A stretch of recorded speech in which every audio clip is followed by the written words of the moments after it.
सुकन्या द्वारा च्यवन मुनि की सेवा। अश्विनी कुमारों का आगमन, उनके द्वारा च्यवन ऋषि को नेत्र तथा यौवन की प्राप्ति। व्यास जी कहते, राजा सरियाती के चले जाने पर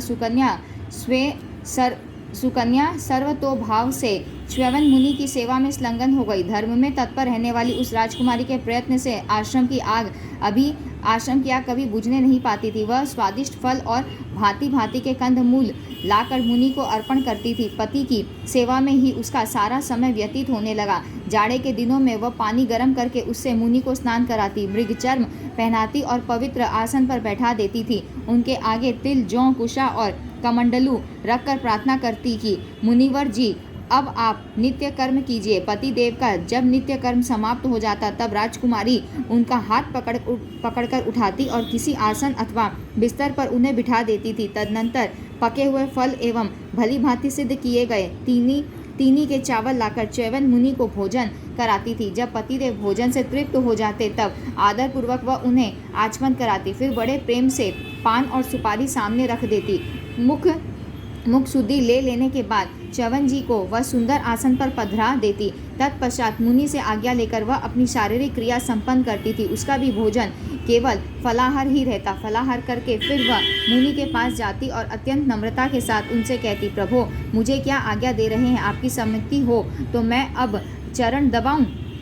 इस प्रकार सुकन्या अपने पति देव च्यवन मुनि की सेवा में निरंतर लगी रहती। सायंकाल का हवन समाप्त हो जाने पर वह सुंदरी कन्या पुण्य कोमल एवं स्वादिष्ट फल लाकर मुनि को अर्पण कर देती थी। मुनि के भोजन से बचे हुए फल उनकी आज्ञा लेकर स्वयं प्रेम पूर्वक खा लेती। सुंदर बिछौना बिछाकर उस पर बड़े हर्ष के साथ मुनि को सुला देती। परम प्रेमी पति जब सुखपूर्वक सैया पर लेट जाते तब सुकन्या उनके चरण दबाने में लग जाती। उस समय वह कुल की स्त्रियों के धार्मिक विषय में मुनि से पूछा करती।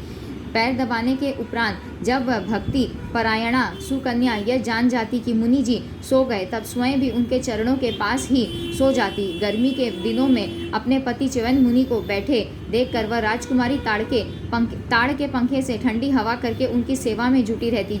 जाड़े के दिनों में लकड़ी इकट्ठी करके मुनि के आगे आग जला देती। साथ ही बार बार पूछा करती, स्वामी, आप सुख से तो है ना? वह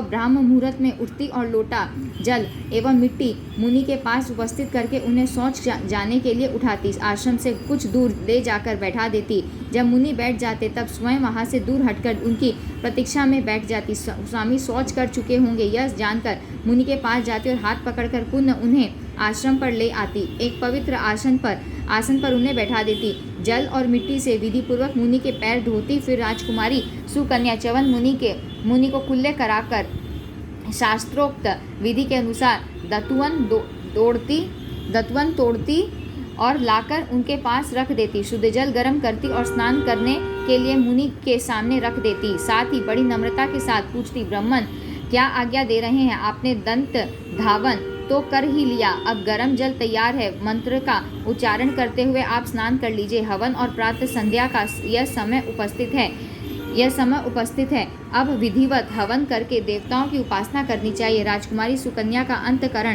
परम पवित्र था। तपस्वी च्यवन मुनि को पति के रूप में वर्ण करके वह तप एवं नियम की मर्यादा का पालन करती हुई प्रेमपूर्वक उपयुक्त रीति से मुनि की निरंतर सेवा करती रही। उसके द्वारा अग्नि और अतिथि सदा संपन्न पाते थे।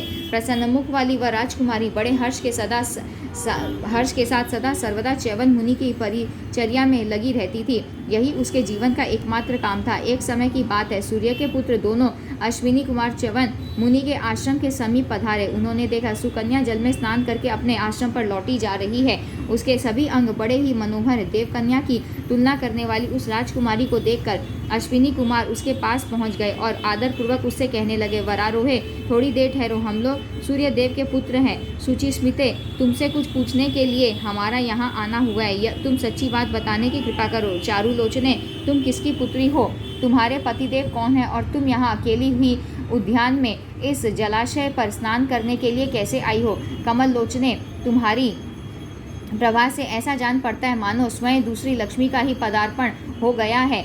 शोभने, हम यह सब बातें जानना चाहते हैं, तुम बताने की कृपा करो। जब तुम्हारे कोमल चरण विषम भूमि पर ठहरते और आगे बढ़ते हैं तब उन्हें देखकर हमारे हृदय में पीड़ा होने लगती है। तुम्हारे लिए समुचित सवारी विमान है, फिर तुम कैसे इस कठोर धरती पर पैदल भटक रही हो। इस वन में तुम्हारे नंगे पैरों घूमने का क्या कारण है?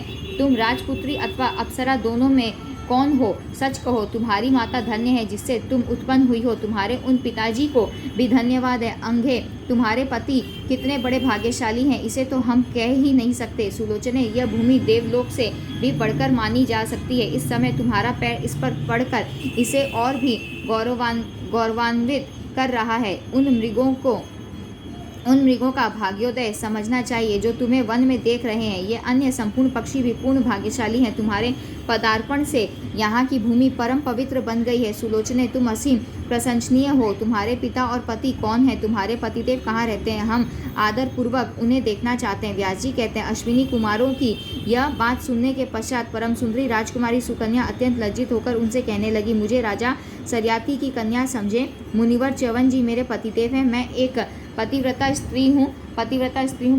पिता ने स्वेच्छा से मुझे इनको सौंप दिया है। देवताओं, मेरे पति की आंखें जवाब दे चुकी हैं। वह परम तपस्वी मुनि बूढ़े हो चुके हैं। मैं प्रसन्न मन से रात दिन इन्हीं पतिदेव की सेवा में तत्पर रहती हूँ। आप दोनों कौन हैं और आपका यहाँ कैसे पधारना हुआ है? मेरे पतिदेव आश्रम में विराजमान हैं। आप वहाँ चलकर उस आश्रम को पवित्र कीजिए। राजन, तब अश्विनी कुमारों ने सुकन्या का कथन सुनकर उससे कहा, कल्याणी, तुम्हारे पिता ने इन तपस्वी मुनि के साथ तुम्हारा विवाह कैसे कर दिया? तुम तो बादलों में चमकने वाली बिजली की भांति इस वन में शोभा पा रही हो। तुम जैसी सुंदरी स्त्री देवताओं के घर भी नहीं दिखाई पड़ती। तुम्हें दिव्य वस्त्र पहनने चाहिए। ये वल्यकल तुम्हें सुशोभित करने में असमर्थ है। तुम्हें वह नेत्रहीन पति कैसे मिल गया? निश्चय जान पड़ता है कि ब्रह्मा की भी बुद्धि कुंठित थी जो उन्होंने तुमको इनकी भार्या बनाने का विधान किया। सुंदरी, तुम इनके योग्य नहीं हो। तुम राजा की सुकुमारी कन्या हो। तुम्हारे शरीर में सभी शुभ लक्षण विद्यमान है। भाग्य की कमी के कारण ही इस निर्जन वन में तुम्हारा आगमन हो गया है। व्यास जी कहते हैं, अश्विनी कुमारों की बात सुनकर मितभाषिणी सुकन्या के शरीर में कंपकपी छा गई। उसने धैर्य धारण करके उनसे कहा, देवताओं, आप लोग भगवान सूर्य के पुत्र हैं। आप सर्वज्ञ एवं देव शिरोमणि हैं। मैं धर्म की मर्यादा का पालन करने वाली एक सती स्त्री हूँ। मेरे प्रति आपको ऐसी कोई बात नहीं कहनी चाहिए। सुरवरों, जब पिताजी ने मुझे इन योग धर्मी मुनि को सौंप दिया, तब दुराचारिणी स्त्रियां जिस मार्ग का अनुसरण करती हैं उस पर मैं पैर कैसे रखूं? ये कश्यप नंदन भुवन भास्कर सूर्य संपूर्ण प्राणियों के कार्यों के साक्षी हैं। यह सब कुछ देखते रहते हैं। अतः आपके मुख से ऐसी बात कभी नहीं निकलनी चाहिए। भला एक उत्तम वंशी कन्या अपने पति से विमुख कैसे हो सकती है? इस मिथ्याभूत जगत के धार्मिक निर्णय को जानने वाले आप महानुभाव जहाँ इच्छा हो पधार जाएं, अन्यथा मैं शाप दे दूंगी। मैं पातिव्रत धर्म का पालन करने वाली सरियाती कुमारी सुकन्या हूँ। व्यास जी कहते, सुकन्या की उपयुक्त बातें सुनकर अश्विनी कुमारों के आश्चर्य की सीमा नहीं रही। मुनिवर च्यवन के भय ने उनके हृदय को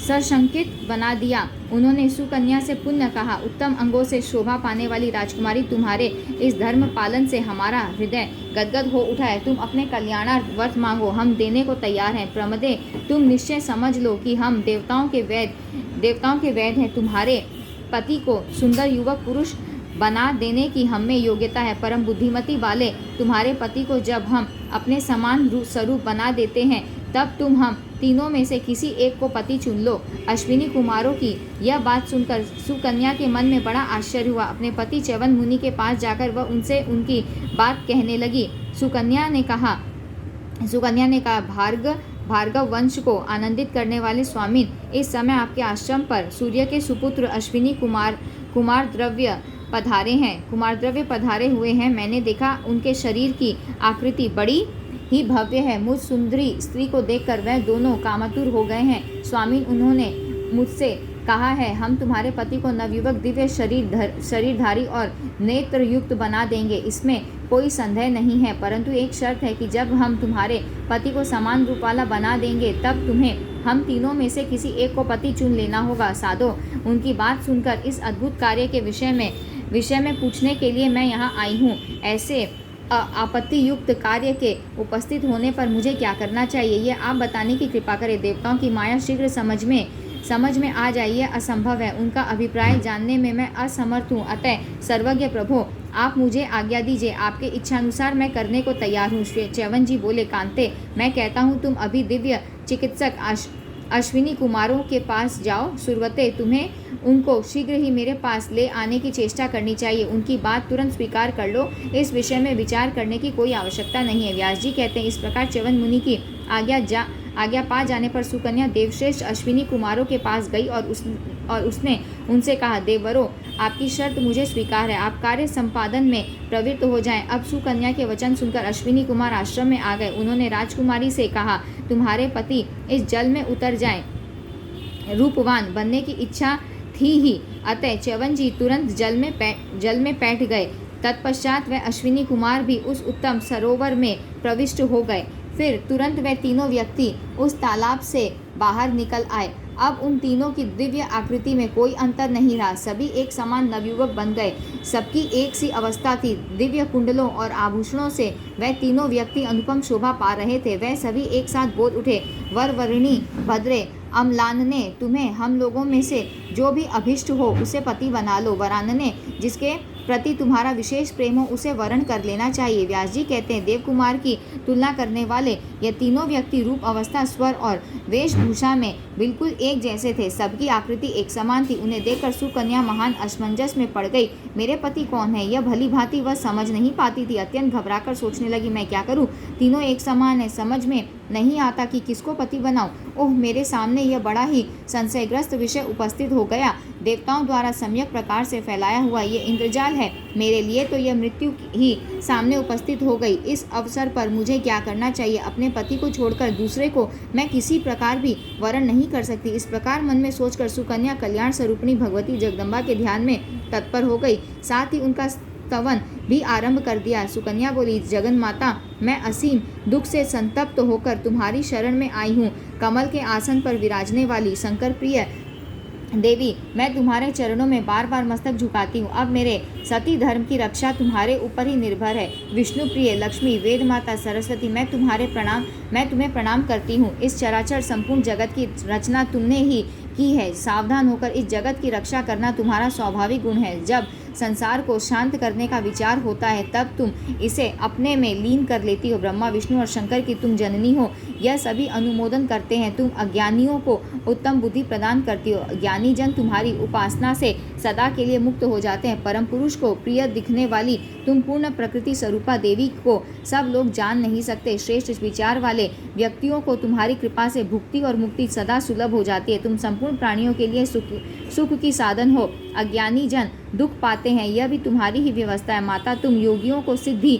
विजय और कीर्ति प्रदान करती हो। मैं अत्यंत विस्मय में पड़ गई हूँ। इस अवसर पर केवल तुम ही मेरे लिए शरण्य हो। माता, मैं इस शोक के अगाध समुद्र में गोते खा रही हूँ। मुझे मेरे पति देव को दिखाने की कृपा करो, कारण ये देवता लोग कपट जाल फैलाए हुए हैं। मेरी बुद्धि कुंठित हो गई है। मैं स्वयं किसको पति स्वीकार करूँ? सर्वज्ञ तुम मेरे पति देव का साक्षात्कार करा दो। मैं सतीत्व व्रत का पूर्णतया पालन करती हूँ, यह बात तुमसे अविदित नहीं है। व्यास जी कहते हैं, इस प्रकार जब सुकन्या ने त्रिपुर सुंदरी भगवती जगदम्बा की स्तुति की तब देवी ने शीघ्र सुख पहुँचाने वाला ज्ञान उसके हृदय में उत्पन्न कर दिया, जिससे वह साध्वी सुकन्या समान रूप वाले उन पुरुषों में अपने पति को मन ही मन निश्चित करने में सफलता पा गई। अब उसने उन तीनों पुरुषों पर दृष्टि दौड़ाई और उनमें जो अपने वास्तविक पति च्यवन जी थे उन्हें चुन लिया। यह सुकन्या द्वारा पति रूप से च्यवन मुनि के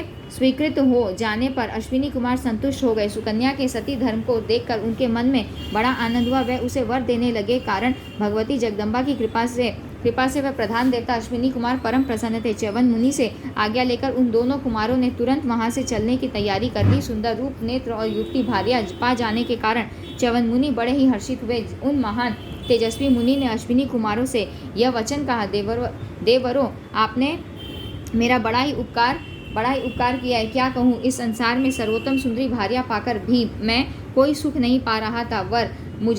वरन मुझे एक पर एक दुख ही झेलने पड़ते थे, क्योंकि मेरे आँख थी नहीं। मैं अत्यंत बूढ़ा हो गया था, मंदभागी बनकर निर्जन वन में पड़ा था। ऐसी स्थिति में आप लोगों ने मुझे नेत्र, युवावस्था और अद्भुत रूप प्रदान किया है, अतः मैं भी आपका कुछ उपकार करने के लिए प्रार्थना कर रहा हूँ, क्योंकि उपकारी पुरुष के प्रति जो किसी प्रकार का उपकार नहीं करता उस मानव को धिक्कार है। संसार में देवता भी ऋणी हो सकते हैं, मानव की तो बात ही क्या है। अतएव मेरी हार्दिक इच्छा है कि आप लोगों को कोई अभीष्ट पदार्थ प्रदान करूं। देवेश्वरों, आपने मुझे नूतन शरीर प्रदान किया है। इस ऋण से मुक्त होने के लिए मांगने पर मैं आप लोगों को वह पदार्थ भी दे सकूंगा जो देवताओं तथा दानवों के लिए भी अलभ्य है। आपके इस उत्तम कार्य से मैं बड़ा ही प्रसन्न हूँ। आप अपना मनोरथ व्यक्त करें। च्यवन मुनि के वचन सुनकर अश्विनी कुमारों ने परस्पर परामर्श किया। तत्पश्चात सुकन्या सहित बैठे हुए उन मुनिश्रेष्ठ से वह कहने लगे, मुनिवर, पिताजी की कृपा से हमारे संपूर्ण मनोरथ पूर्ण है, परंतु देवताओं की पंक्ति में बैठकर सोमपान करने की हमारी अभिलाषा अभी पूरी नहीं हुई है। जब यज्ञ में सोम रस पीने का अवसर आता है तब देवता हमें वैध मानकर निषिद्ध कर देते हैं। सुमेरु पर्वत पर ब्रह्मा जी का यज्ञ हो रहा था। इंद्र की प्रेरणा से हमें वहाँ सोम रस नहीं मिल सका। अतएव धर्म के जानने वाले तपस्वी जी, आप में कोई शक्ति हो तो हमारी अभिलाषा पूर्ण कर दीजिए, हमें सोमरस पीने का अधिकार प्राप्त हो जाए। ब्राह्मण, हमारी इस सुसम्मत इच्छा पर विचार करके आपको इस कार्य में प्रवृत्त होना चाहिए। सोमरस पीने की प्यास बुझना हमारे लिए बड़ा ही कठिन हो गया है। आप चाहेंगे तो वह प्यास शांत हो जाएगी। अश्विनी कुमारों की बात सुनकर च्यवन मुनि ने बड़े मधुर शब्दों में उनसे कहा, मैं अत्यंत वृद्ध हो गया था। आप लोगों ने मुझे रूपवान और नवयुवक बना दिया है। आपकी कृपा से गुणवती भार्या भी मेरे पास है। अतएव मैं प्रसन्नतापूर्वक आप दोनों को सोमरस पीने का अधिकारी अवश्य बना दूंगा। इंद्र छल लिए जाएंगे, मेरी यह बात बिल्कुल सत्य है। अभी अमित तेजस्वी राजा सरियाती के यहाँ यज्ञ हो रहा है। फिर तो च्यवन मुनि की यह बात सुनकर अश्विनी कुमार आनंद पूर्वक स्वर्ग सिधारे। च्यवन जी भी सुकन्या को लेकर अपने आश्रम चले गए। यहाँ हमने चौथा और 5वां अध्याय समाप्त किया है।